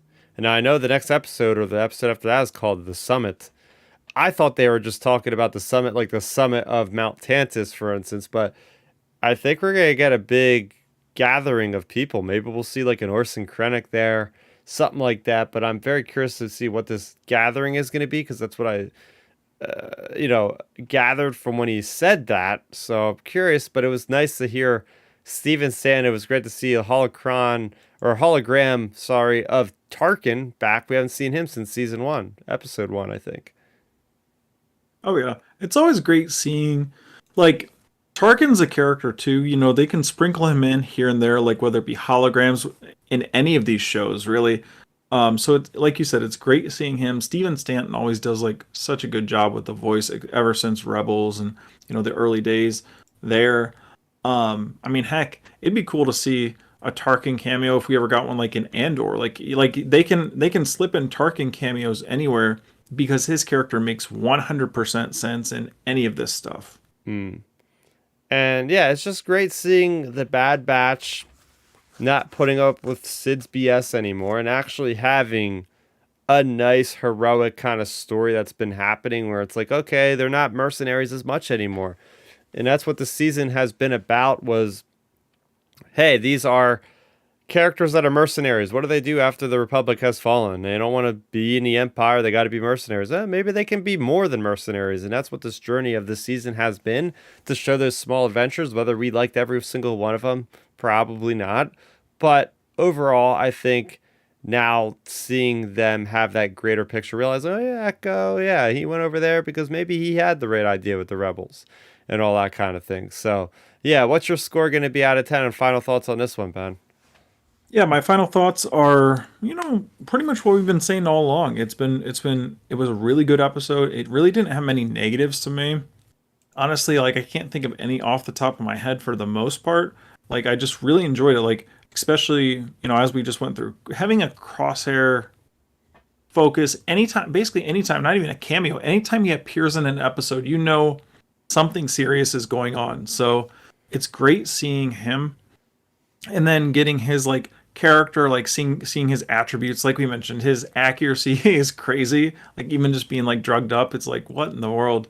So it's cool just seeing him, and then of course like getting the different character moments with Omega, and just like seeing the direction of the story where it's pushing forward. And the best thing it did for me, honestly, we haven't said it very much throughout this season. Watching the Bad Batch, we've had these episodes where it's like, oh man, am I even excited for next week? Yeah. And like, I'm actually excited, really excited for You're next actually week. going to watch this episode before Mando, right? Probably not. Oh, come on. You got to watch the finale before Mando. I can't do that. but probably not. But I'm gonna watch it right after Mando, most likely. I'm just gonna watch Mando and then watch this and then go to bed. So I'll probably end up doing it that way. But yeah, overall, I think the episode was really good, and I actually went into this saying it was about an 8.5 as well. All right, I like the slow trend of Bad Batch episodes getting there, getting a little higher every week. And now we're at that point that we knew the greatness of the show from season 1, and we're back. I'm just happy we're back. Like, it was looking bleak for a while for us, right? We were not, back a couple episodes, guys, listening to the chat. We were not super hopeful about this. At least I was more the hopeful out of you three, out of you two. So yeah, we want to hear what your thoughts are, guys. Send them at us in the chat after the fact. Give us your take on the episode of the Bad Batch. What are you looking forward to? What's some of your speculation? What do you think is going to happen in those final 2 episodes of season 2? Let us know in the comment section down below. Moving on to the Mandalorian season 3, episode 4, titled The Foundling, in which we have another creature attack on this Mandalorian world. We have the training of Grogu into the Mandalorian ranks, and we have the baby Grogu going through some visions like Din had about exactly who rescued him. And it was one heck of a bomb-bad Jedi, if I might ask. We had the return of none other than Ahmed Best. That's right, his character from Jedi Temple Challenge has been, well, he was already canon before, but I guess he's even more canon now that he's in a live-action episode here. We have the character of Kelleran back, saving Grogu on Coruscant. But then we also have the freeing of this kid that happens to be Ragnar, son of Paz Vizsla. So we have some lineage there. But yeah, this episode, I enjoyed it quite a bit. I think, as most people would say, yeah, the flashback was our favorite part of the episode, of course. And this episode could be maybe gathered by some people as, oh, this is another one of those middle of the season kind of episodes where it's kind of like meandering a little bit. And it's fine. Like, I feel like there was a purpose. Some people probably already screaming filler and stuff like that on the internet, of course, as it's been happening more and more. But there was a lot of growth with Grogu here. There's especially a lot of growth with Bo-Katan. So between those two characters, this was a story worth telling, worth showing us, because it did further both of those characters. Well, it didn't really do much for the plot, the overall scope of, okay, what's happening next? We don't really know so much about that. Although we do have hints. They keep bringing back the Mythosaur. Bo-Katan even mentions it to the armor. So I think, as you said, Ben, in our chat, that could be happening soon. But yeah, overall, I enjoyed the episode. What were your thoughts on this one, Ben? Yeah, overall, I thought the episode was very good. I really enjoyed all of it, honestly. Like you mentioned, the flashback, of course, was everybody's highlight because we were so hyped about seeing who saved Grogu, and then the fact it was Ahmed Best, like it was really cool seeing him, especially after all the stuff he's gone through. Back when he played Jar Jar during the prequels, and it was just great seeing him really get like redeemed and like loved by the fans again. Like it was just awesome seeing that. And then, of course, all of the different stuff, all of the different stuff going on with the Mandalorian people. Like, I loved the opening of the episode. Like I messaged in our group chat, I was smiling so much. I love the training sequence between Grogu and that kid because it was just great seeing. I went into it thinking like, how in the heck is Grogu gonna fight a kid? So it was really cool seeing him go up against the kid, and then excuse me, it was cool seeing that happen, and then like you mentioned, seeing Bo-Katan more and more, like her character is developing more and more and more, and I honestly think, like I was messaging in our group chat, I really feel like one of the big story plot points of this story that a lot of people are overlooking, I think it's honestly one of the main plot points, is the Mandalorians and then the Mythosaur arc and basically the reuniting of Mandalore and the Mandalorian people. Like I honestly think that's one of the big storylines here for the season. Like I really think that's like, if it's not A1, it's a A2 for the plot, I would say. So I think that's a very important plot point. And then, like you said, with people with filler, like filler to me are episodes that are completely throwaway, like that don't do anything for the anything, any part of the story, not just the plot, any part of the story. And this episode was a huge episode for Grogu, and then a huge episode for, like you said, Bo-Katan. It's like they're really, really building up Bo-Katan. Like she is gonna be the like my thing I was thinking about, like what if she is the Mandalorian Yeah, I like was this thinking about that a season? lot. Yeah, what if she is the Mandalorian? Because honestly, the way they're progressing this storyline, the way she's gaining her confidence with these characters, the respect with the characters. I mean, look, she's the one leading the hunting party for the big creature that took the kid. And props to Katie Sackhoff. She does such a great job acting. Like I loved her when she was talking to Din, and she was like, "Wait, how do we eat?" Like that was such a good, Yes. like that was a perfect, to me, that's Star Wars comedy at its finest. Like that is such a good little chuckle. Like perfect time to like. It was such a good moment, and it was such like a good moment of like leadership for her characters with the other Mandalorian people.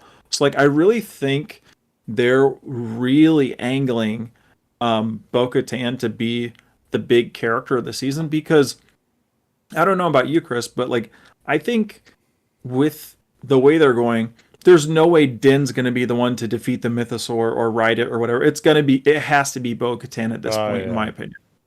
Oh yeah. There's And no I'm doubt. fine with that. I'm totally fine with that. Like I love her character, so Yeah, her character has really come a long way. I mean, you look at her in season two, just right out there, just making fun of Din. Oh, this is the way, just blatant. yeah, But then after seeing the Mythosaur, this is like the spiritual journey she has been on, this epiphany, if you will, being in that Mandalorian culture and just seeing how the people have welcomed her.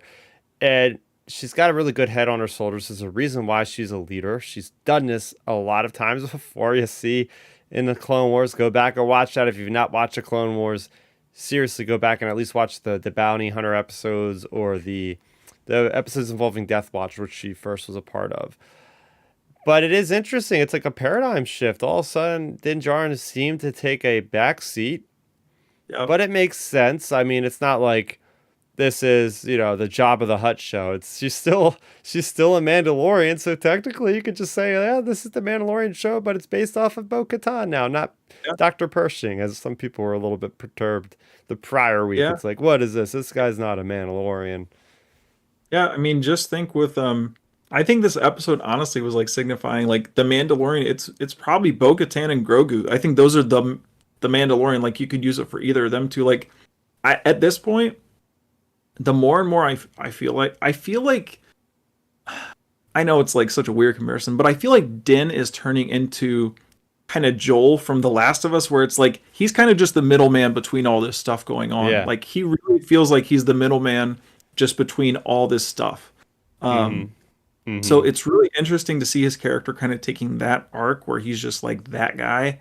Um, and then another big part of the episode I thought was really great, like seeing, while we're on the Bo-Katan topic, seeing her interaction with the armor, like how she's getting so like interested in like the whole stuff with the mythosaur. And it was great, like, you know the armor, her basically trying to like shoot her down on the whole mythosaur stuff. Like she was like, hey, can you what if I've seen him? And the armor, it was basically one of those, like, you see like religious people say, oh yeah, yeah, you've seen that before, like, just kind of like, yeah, sure buddy, yeah, you're right, yeah, you definitely saw that.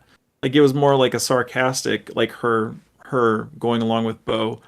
So it's gonna make things even more interesting, because I feel like this coming week or in the coming weeks, we're gonna get some type of a conversation with Bo, basically saying to the armor, like, hey, like we're going to Mandalore and we're gonna like go after this thing, or some, or however, I don't know, however even you hunt a mythosaur, or like, track them down or something.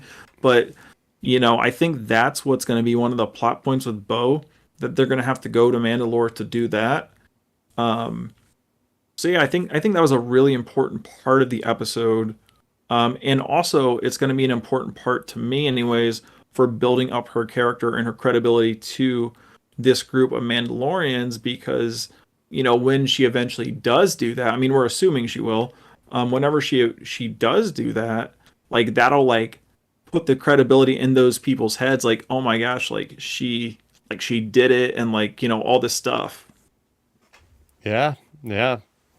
It is. Yeah, it's very, very cool how this season has progressed to the point where I did not see this coming from Bo-Katan. That this was a nice surprise, just seeing her assimilating into this culture. And we thought, oh, up front, they are fooling us with the marketing. Oh, yeah, if obviously she's got it out for Din. She's going to try to kill Din. It's going to be this head-butting battle. Now we're seeing these people just eating food together as much as they can, with their helmets off, of course. But it's really interesting. We have in the chat here, one of the comments coming through from Peter Griffin was said he was almost expecting her to get the Mudhorn symbol on her shoulder pad that she lost, and of course Clan of Yeah. Two, so that can't happen. But yeah, to have that thought, Peter, just yeah, I mean they're that close at this point. I could see that happening. But opening up, going back to the beginning of the episode, this is more of like a Mandalorian lore thing that I really just dug a lot, was the fact that just we're seeing this mass of Mandalorians just training. There's some with Beskar spears, some with flamethrowers, some just shooting, some fighting with vibro knives. Like that's so Mandalorian from the Old Republic. It's literally like a page out of a comic book. We know these guys are merciless warriors. That's what they're doing. They're like the Spartans of the Star Wars universe. They're the few, the proud, the Marines. They are just the ultimate warrior next to a Jedi, because they are meant to fight Jedis. We know from the Clone Wars, from good old Pre Vizsla explained it to Obi-Wan. Like these guys fought the Jedi. They were having to develop these techniques and these gadgets and this equipment to go against the Jedi. So to see these guys just duking it out, just all the mismatched different kinds of armor.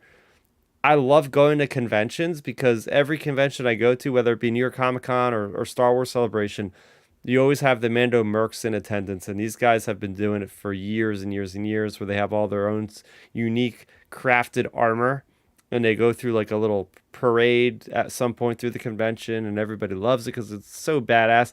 So I instantly thought of that, because yeah, all these costumes are unique. Some guys have like capes and stuff. I just enjoyed seeing that aspect, and seeing like the EU, the Legends version of the Mandalorian, come to even more fruition, with just the idea of like, yeah, we're just seeing their day to day of what they do, hanging out, just fighting, training. Even Grogu has to get involved. Yeah, that was it was like you said, it was so cool seeing that scene play out, the whole training sequence, because it, like you said, it reminded you of the Old Republic, it reminded you of video games, of just comic books, of legends, of anything. It was so unique and so cool just seeing that play out. And I do think that's kind of foreshadowing, though. I think all these guys are going to get into some big battle. You know, they show us training because we're going to get a battle eventually, I'd assume. Um, so like, I think that's part of it. And then, like you said, now Grogu's having to get involved with training as well. I was kind of like, I was a little nervous. Don't get me wrong. Of course, you know it's Grogu, so he's going to be protected most likely. Um, but I was like, man, I hope this kid doesn't like, I don't know, just injure Grogu to a degree or something. Because I was like, man, I don't know how this is going to play out. And I was thinking, I don't know, or is Grogu just going to like do a crazy force thing on him and send him flying? But but I really like how they did it, especially with him like jumping over him and shooting him a few times. Like it was really cool how they did that training sequence, because then you know it shows Grogu's becoming more of a Mandalorian even as a baby. So I like that. I mean, heck, even you know we're on the Grogu and the Mando training sequence topic. That was another portion in it where, I mean, look, Bo-Katan taking on a leadership role. She was like, you know, don't worry, kid. My dad like put me through all this stuff too. Like, you know, so she's taken on a leadership role, even with like technically, you know, one of the most like unique Mandalorians in Grogu. Oh yeah. Oh yeah. So it's fun stuff. I mean, the Mando storyline, just we'll stay on that until we go to the flashback. But what'd you think about, first off, like the chase? Like I like the idea. Finally, like we've seen so many times in Clone Wars and Rebels, like Mando's flying with their jetpacks, and it just they keep flying. It's like, what's the point of using ships if you're in atmosphere? You could just use a jetpack. So it was nice getting acknowledgement that they do run out of fuel. So that was kind of cool.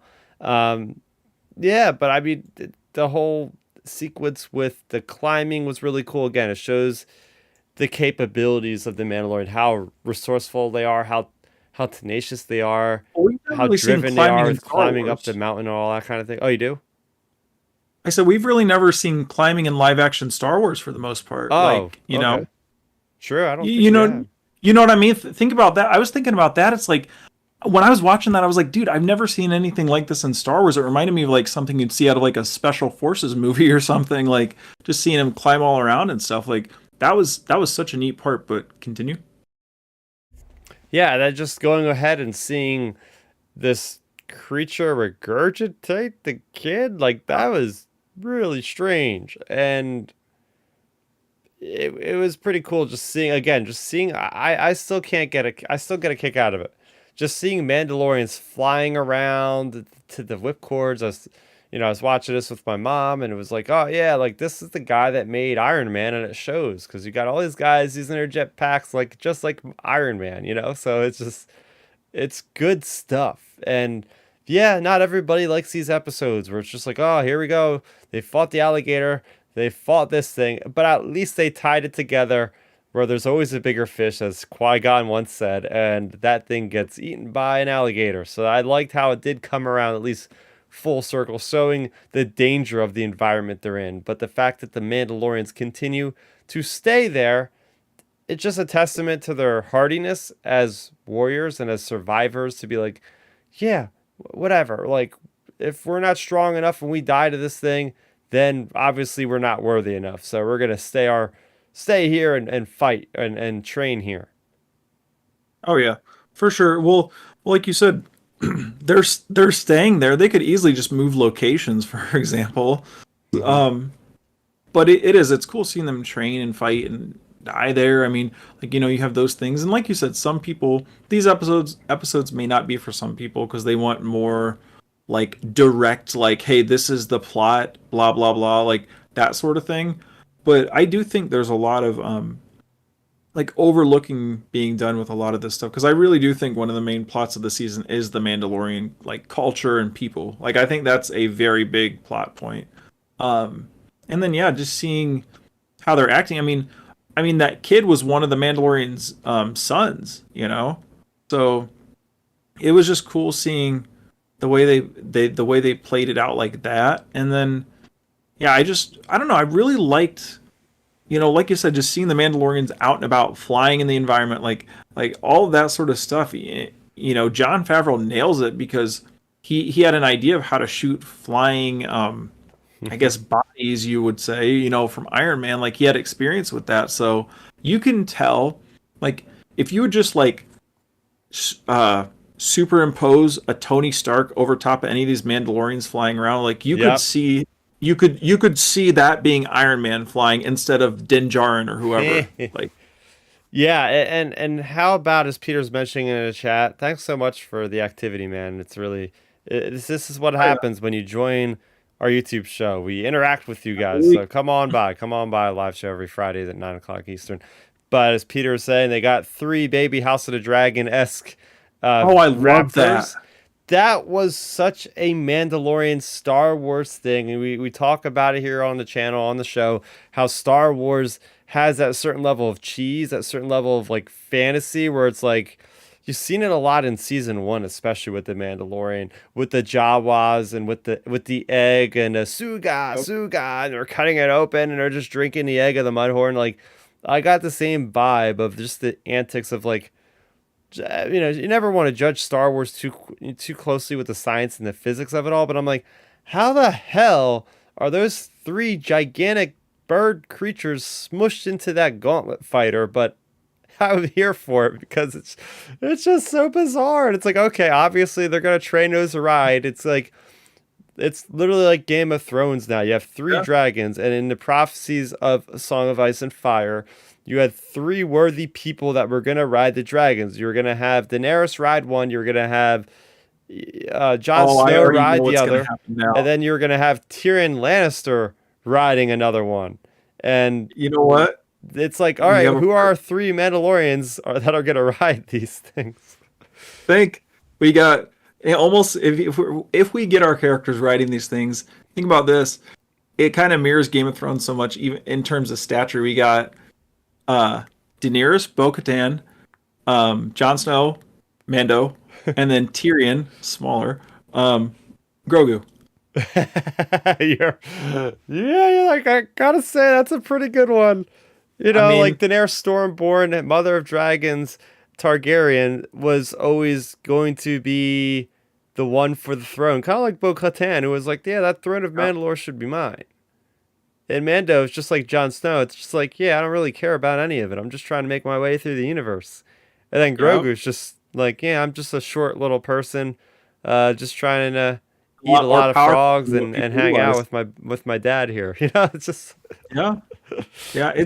That's definitely an interesting mirroring. I mean, heck, it's funny, like we get that, and then like you had Bespin like saying earlier in the week that like we're gonna get a House of the Dragon director on Skeleton Crew, and it's like it's interesting, like these Game of Thrones connections. It's very, very interesting. And actually, Peter is saying that Grogu is more like King Bran, and he's actually even more apt with that analysis because Grogu has the Force connection, just like Bran has the connection to the old weirwood trees throughout Westeros. So, and he can see past, present, and future. So, yeah, Grogu is definitely more of a seer than just like a jokester or scoundrel just sitting around living off his dad's like money. Here's something, bro. We don't know the time. Like, if we get any type of potential time jump in this season, like what if we see those dragons, those creatures getting used? When we get to like the Mythosaur episode. I could see them, but yeah, like really, like how are those things can't even fly yet. It's Star Wars. Hey, we're imposing our logic onto a universe with laser swords. So yeah, it's useless to try to talk science and all sometimes. Yeah, and then they'll be like in the next episode and say, "Hey, it's just like those old things from the '90s. You put a drop of water on it, and it's like." Big, like maybe they just have to feed these things a couple biscuits and they'll be good to go. Yeah, we gotta get those Imperial grade biscuits from the Empire's ships on Coruscant. Speaking of going to Coruscant, I called it. That wasn't Anakin Skywalker coming through the door. I said, hey, watch, it's gonna be some clones and some kind of cutting tool device that we've seen in Clone Wars.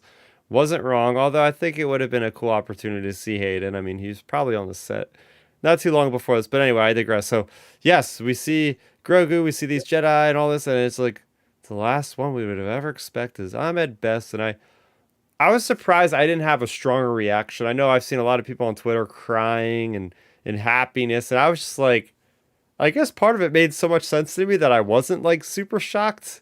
Like I'm surprised I didn't like go crazy. I actually watched this episode like 3:45 in the morning because Yep, I same. fell asleep at like 8:30 at night, and I was like, yes, that means I can. I woke up and I was like, hey, that's 6.5 hours of sleep at least. I'm gonna just stay up and watch this episode. So I was able to watch Bad Batch and then watch this. Maybe it was so early in the morning that I just like was lacking any kind of emotion, but I just kind of stone faced watching it, like, yeah, that makes sense.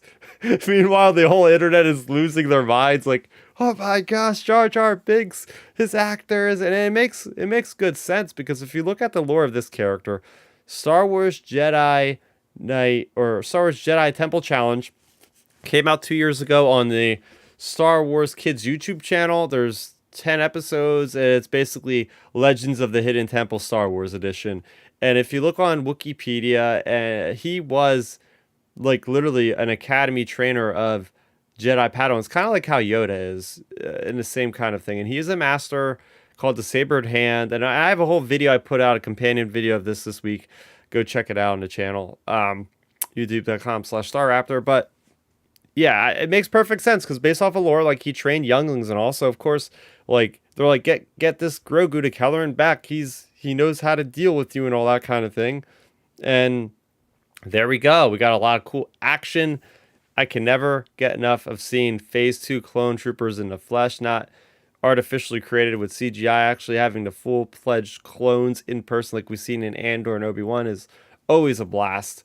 And getting like an Attack of the Clones-esque chase scene again with a bark speeder with a side passenger seat, which is awesome because the Star Wars Legion miniature game I play, I have like three of those things, and I'm always like, why are these things existing? They only exist in like the one Clone Wars episode. But anyway, I'm going off track here. I like this sequence. I thought it was really cool and really excited. What'd you think about this one, Ben? I thought it was excellent. And the funny thing is, with you saying your reaction, so I had actually had a very similar reaction just because, like, I was really happy for Ahmed. It was great seeing him, like, back in Star Wars and, like, getting redeemed in an awesome role where it was like he's a Jedi and he's saving the character we all love. Like, that was really cool. But yeah, my reaction was kind of similar to yours. It was like I saw it. Like, don't get me wrong. If it would have been like Mace Windu, we would have all had a major meltdown at 3:45 in the morning. Just because it would have been like internet mind breaking. But seeing Ahmed, my reaction instead of being like like mind bending, it was more of like I instantly thought, yeah, that makes sense. I could see where they would do that because it makes sense. Like for Ahmed, like my angle. I had briefly forgotten about the Temple Challenge show.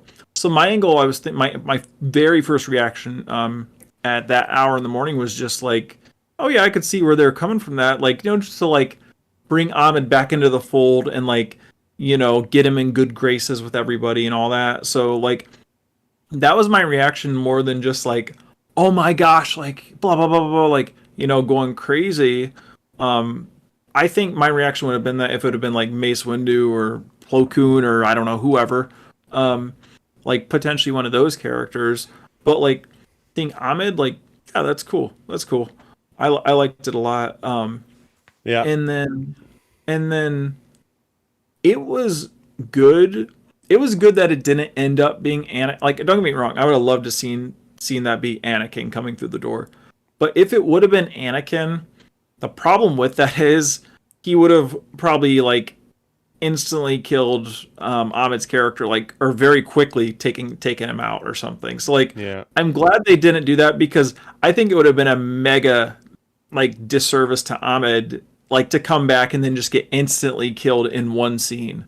So Yeah. like it's good they didn't take that route because it would have been like kind of a disservice to him. But they show how good he is as a Jedi, and I love that. Like, Oh, I know, but it's facts. it's Anakin. He's Yeah, like yeah. it's No, like I'm just I saying know in it's just, general. I like the Oh yeah, yeah, sequence of him being so capable as a Jedi Master and being very yeah, cool, like as cool, like cool headed. Like, yeah, the yeah. whole temple's burning, but he's handling his own pretty well, and he's Oh got yeah. two sabers, Oh, I two. love that. The The fact he had two fact sabers that he was had two awesome. sabers, we rarely see that in live action Star Wars having dual wielding. We've seen Yeah. Anakin do it in Attack of the Clones, but is that the first time we really see it in live action? Other than that, I mean, I well, think Rey had two lightsabers facing off against Sidious, I guess, for a few I think moments in the there. background, I think in the background, didn't Ayla have two sabers in Attack the Clones in the arena? Oh, Think Ayla did. but Other than, yeah, I mean, but the fact that but he like not prominently. no, Yeah. the fact that it was showcased and he was force pushing a clone off the edge and he was just deflecting, and he was a really good pilot too, being able to outrun an LAAT like that. Yep. That was really neat. I just like that sequence a lot. So Oh overall, yeah. yeah, I mean, overall, it was like it's gonna show. I like how it shows Grogu getting the plate. Right, they're keeping that way of introducing the flashbacks. It's really cool. It's like, okay, you're seeing into the smelting process here, and it's gonna call back mirror memories, and it's part I of think the we're rite gonna of keep passage. seeing. I think we're gonna keep seeing more and more of those though. Like not maybe not this season, but sprinkled throughout the series Yeah. going forward. Because I think it's gonna be kind of like a really long version of how Arrow does Yes. things. I think we're gonna eventually get to him. I mean, heck, they might even go full blown connective to the first episode of the series. I think we're gonna eventually get to him being placed in that like shelter thing, like eventually in the flashbacks, Hmm. just because Yeah. it feels like it's going in that direction. It's just it makes it even more confusing. Okay, how does he end up? Where he does in episode one of The Mandalorian. Like, what happens to Kelleran Beck? Like, how is he secured with this great master Jedi? Does it Yeah, lead to tragedy? Where is he now? Like, of course, every time you introduce a Jedi, you immediately have to start thinking about what happens if it's in between these two my trilogies. my thing I always joke around about that stuff is it's like, man, these Jedi. We have all these like. Don't get me wrong, I love seeing all these Jedi around. But it's like, man, all these Jedi are just taking a lot of time off during the events of the original trilogy. They're just chilling on like Naboo on the beach or something. Yep. um, but yeah, I mean, between him escaping with Grogu, and then of course, I thought the chase was really good. Like, I really liked, seeing Coruscant, and it felt like you said, it felt like Attack of the Clones to me, like the way it looked. So, I really, really liked it a lot. Um, and yeah, it just really hit home. The Ahmed stuff, it was cool. I didn't get like the mind breaking reaction, but I just thought it was a really good sequence. It was really deserved. It makes me wonder if he's going to be a guest at Celebration, like potentially a surprise guest or something. Mm. Just because it's like, after seeing him back, I could see him being at Celebration potentially like talking about all this like stuff or something, or his Star Wars journey or something. Yeah, and that's I was on the same brainwaves here because I was thinking about to Celebration 2019. That was the 20-year anniversary for Attack of the Clones, right? And he showed up at that panel and he got a standing ovation, brought him to tears. Of course, I mean, if you went through what he did, of course you would.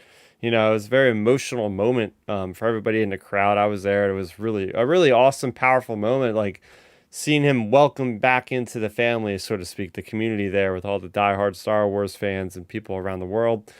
And I like to think at that convention there must have been talks with Filoni there, with Favreau there. If they probably were like backstage, like, "Hey man, like we see how much the fans love you. Like, what do you think about having a role in Star Wars?" And I feel like that probably was the day when they probably started having talks like Lucasfilm looking at that reaction and being like, you know what, now's the time. Like this guy deserves to get this and be a prominent role in Star Wars, not just with Jar Jar, but let's see his face. And I just like how he was portraying himself just as himself. Like that was just really neat. We've seen that actually earlier this year, right, with Snoke and then having Kino Loy with Andy Serkis. So that was neat how Star Wars is repurposing actors from the CGI to get the full regular acting treatment too. I think is a great job from Lucasfilm. It's also great for the actors going to conventions because then they can sign as twice as many autographs and stuff because now they have two characters that they could be saying that they play. So. Yeah. Hey, instead of Count Dooku saying twice the pride, double the fall, twice the character appearances, double the money. Oh God, I don't even want to know now. This price is already sky high as it is. Oh, because if he's at Celebration, potentially he's going to be signing a million pictures of him as Oh the yeah. Jedi. Like and I'm sure they'll have some figures or something for him because like it's really cool seeing him. And then he acted well. I thought his acting was pretty good. Like it wasn't like just weird. Um, so I thought that was done really good. And yeah, just like you said, it was cool seeing him not like be like all panicky. Like he was a cool level-headed Jedi, coming in to do what Jedi's do and like save the day. And then it makes me wonder too, when we were talking about the flashback stuff, are we going to see more of him in the flashbacks potentially? Yeah, I can't imagine this is his first and only appearance, especially as somebody Oh, this prominent. You just don't like leave it where it's like, oh, and in a footnote he ends up going away somewhere. It's not gonna happen. I'm very very curious about what happens next, I mean, but hey, maybe a Tales of the Jedi potentially. oh man, that's one of the. I'll be honest, like going into Celebration in 2 weeks, like I low key really want them to announce season 2 or anthology 2 or whatever they're gonna call it, branded as Or just. Tales of the Sith. Tales of the Sith, please. Yeah, yeah. I mean, I don't know how well it did. I haven't really heard about any numbers that Tales of the Jedi did, and of course, with anything when we've seen Willow get axed after one season, or at least put on the back burner. So we know that Disney is scrutinizing more things, but I would like to think that it did well enough to warrant more episodes. And I can't imagine it costs that much money. First of all, it's animated, it's not live action. Second of all, there's only one guy that's involved, and it's Dave Filoni, so you don't have to pay another writer. Yeah, it's just like, all right, Clone Wars Bad Batch people, especially if Bad Batch is in season 3, that means they're probably getting to the tail end of the show. Maybe they can spare more help and animate that. But anyway, that's enough of that.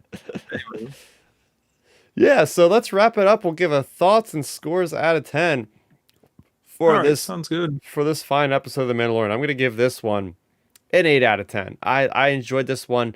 I would say I was looking for a little bit more from the plot, but that's not a bad thing because as we said, there's going to be a lot of development for Grogu with his confidence in his ability. Definitely stemming from that little duel with the Ragnar guy there.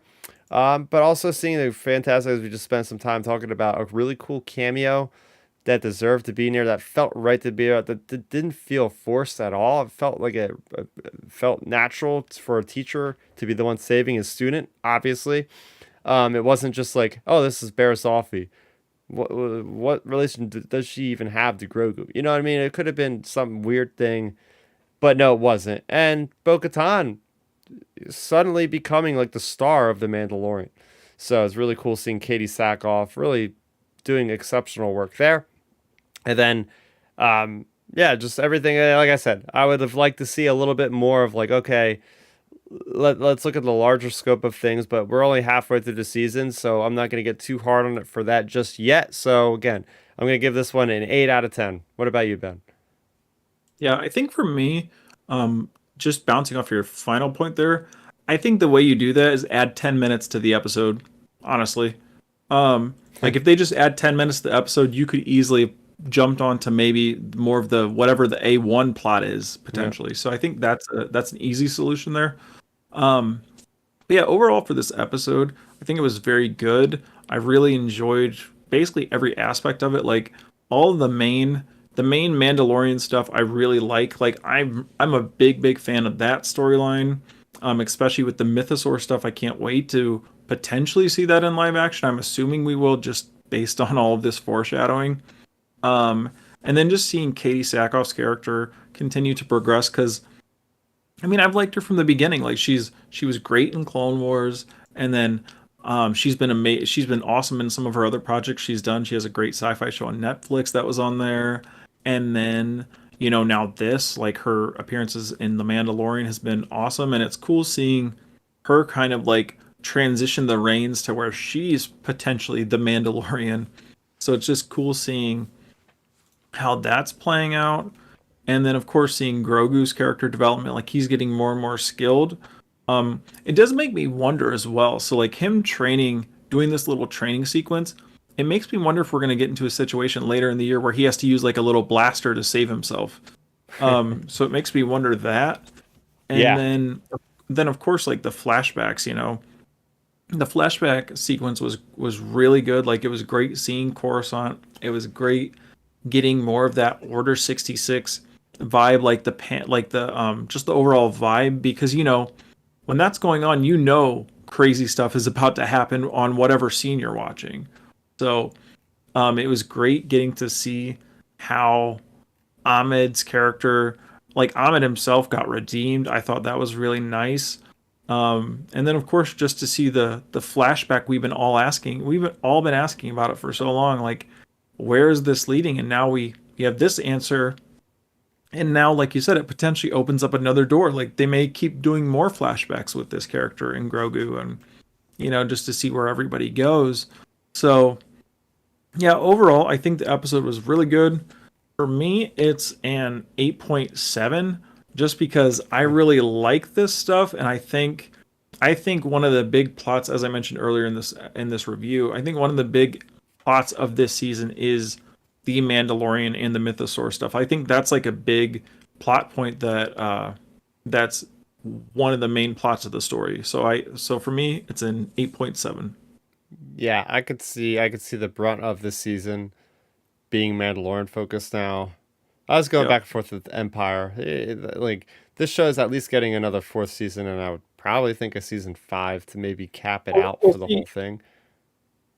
Well, I'll throw this out there too, real quick, Chris. So my thing with that is, so I went into the season assuming we were going to be having a lot of Mandalorian stuff for this season.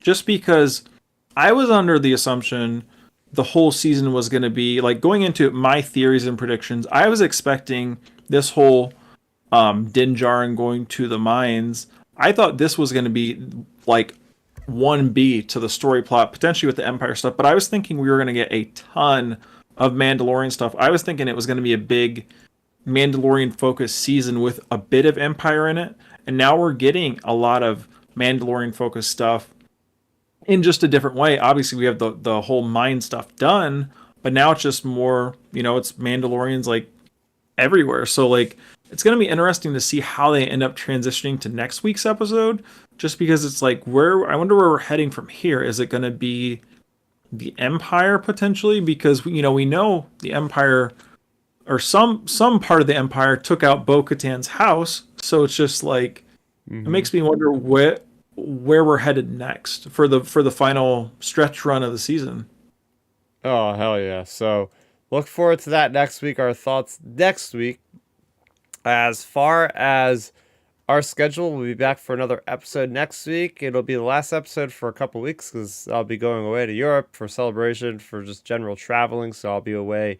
We won't have any episodes for the first week. The first 2 weeks of April will be on hiatus.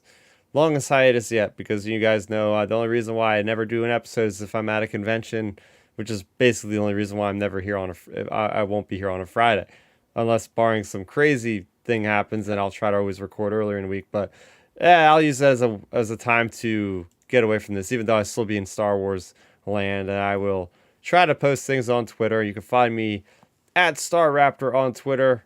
Ben, where can they follow you? You can follow me on Twitter at Real Ben Maynard. I'm always on there talking sports and Star Wars. And then you can find me on Instagram as well at Real Ben Maynard. I'm pretty much documenting like my fitness journey on getting shredded again. So yeah, it's always fun. And then if you want to find Milton, Milton is on Twitter at Milton Weber with the number 7, and then his Instagram. He does a lot of fitness stuff like I do, like posting his workouts, and he posts a lot of his meal preps and stuff. And his Instagram is Milton, the number 7, and then Weber. There you go. And you can find me on BattleNet playing Diablo 4 open beta all weekend long. Loving it, playing the rogue character right now. Trying to get to level 20 so I get my little cosmetic wolf puppy pack thing that you get in the real game when it comes out in June. So yeah, you can basically find me playing that game this weekend. Hey, there you go. So there you go. For Milton, for Chris, for Ben, that's going to do it for Outer Rim Transmission number 101. I want to thank the people in the chat with Peter and with Dark Nerdy Gonzo. And all of you guys can join us again next week, 9 o'clock Eastern Time. That's going to do it for us. Leave us comments. Leave us emails, actually, because we have outerrimtransmission@gmail.com for all your questions, comments, thoughts on the episode. Otherwise, you know how to contact us where we are on the internet. Have a good one, everybody. May the force be with you always in transmission. There you go.